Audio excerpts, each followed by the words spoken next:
Kumpirmadong nasa Japan na ang YouTuber na si Yexel Sebastian matapos siyang ipagtulfo dahil sa umano'y 200 million pesos na in-invest scam. Ang kanyang sagot sa mga reklamo sa kanya, panoorin natin ito. Invest ako 200,000. August, September, wala nang payout. Minessage ko si Mikey, si Yexel.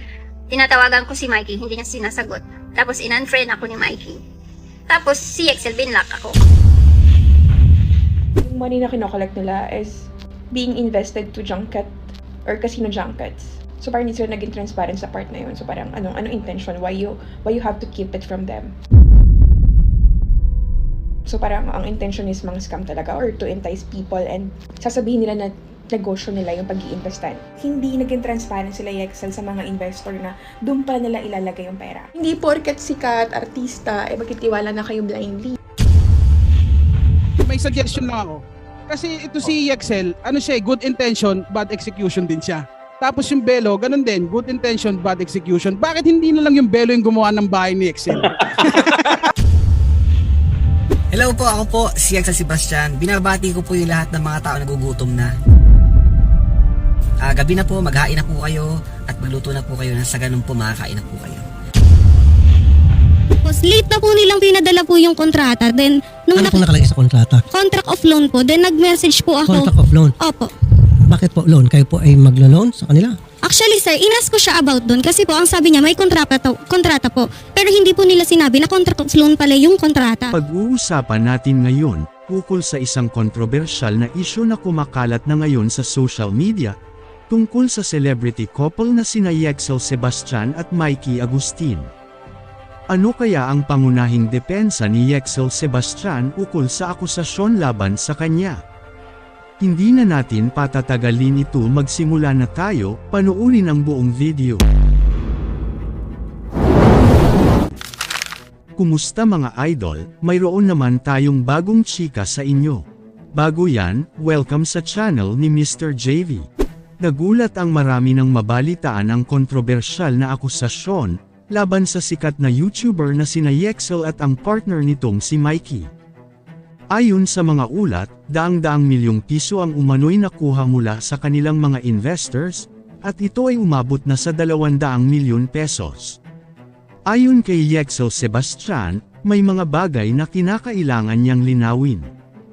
Giit pa niya, investor lang daw sila at hindi rin daw sila ang may-ari na ng investment company ng HP Horizon, at ang mga perang na pinupost nila sa social media, ito daw ay hindi nilang pagmamay-ari. Noong October 7, 2023, sa programang Wanted sa radyo, si Senator Raffy Tulfo ang nag-interview sa mga biktima ng nasabing investment scam. Ayon sa mga biktima, sila ay nagtiwala kay Yexel na lalago ang kanilang ini-invest na pera, ngunit ang problema ay contract of loan daw ang pinapirma sa kanila kay Yexel. Dahil sa hindi pagkakasunduan ng mga panig, nagkaroon ng mainit na pagtatalo sa programa ni Senator Raffy Tulfo. Dito po itong mga subscriber niyo po sila at naniwala po sa inyo, doon po sa inyong paanyaya na mag-invest, nagreklamo po sila. Ano pong reaksyon niyo, sir? Na-explain ko naman po sa kanila na ako rin po talaga, kami ni talaga po, investor din po kami talaga. Hindi po ako may-ari po nito. Ay, biktima din kami. Ganyan naman yung drama ng mga investor din kami. Ikaw ang tumanggap ng pera, malaking responsibilidad mo rito. Hindi ko alam kung sila ay patakas o baka pagdating po doon sa Japan, sila ay magre-recruit ng mga investor. Gayunpaman, mabilis ding ibinaba ni Yexel ang telepono, at si Senator Raffy Tulfo ay wala siyang natanggap na malinaw na sagot mula sa kampo ni Yexel Sebastian.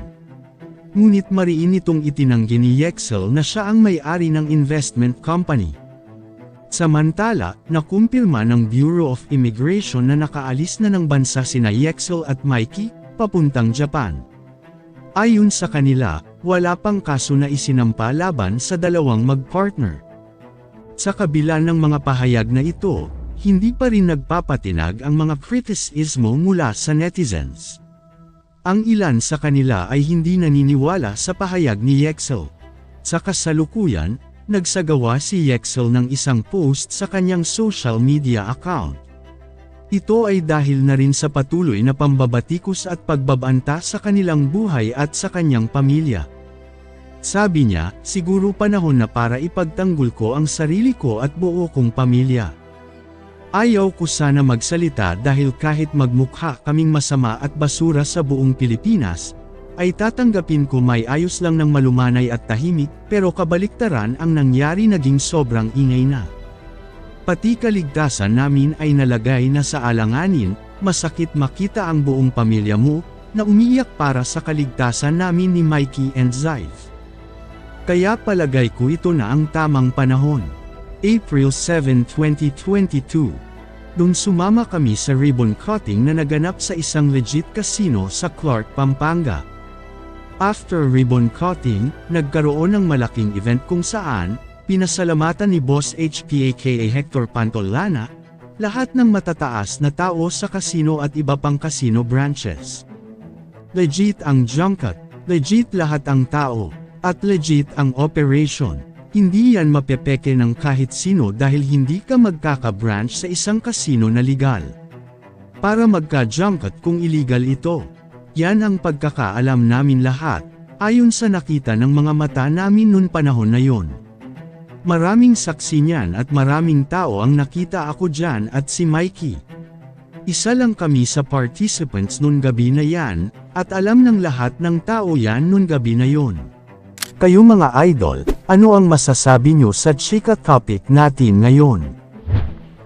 At syempre bago tayo magtapos sa ating video, ay inaanyayahan ko kayo na mag-like sa ating Facebook at mag-subscribe na rin sa YouTube, dahil malaking tulong na ito sa pag-grow ng aking channel, upang mas lalo pa ako na magsipag sa pag-upload ng mga videos na kagaya nito.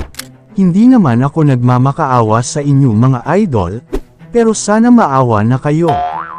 Hanggang dito na lang ang ating video, maraming salamat sa inyong pagtambay, bye-bye!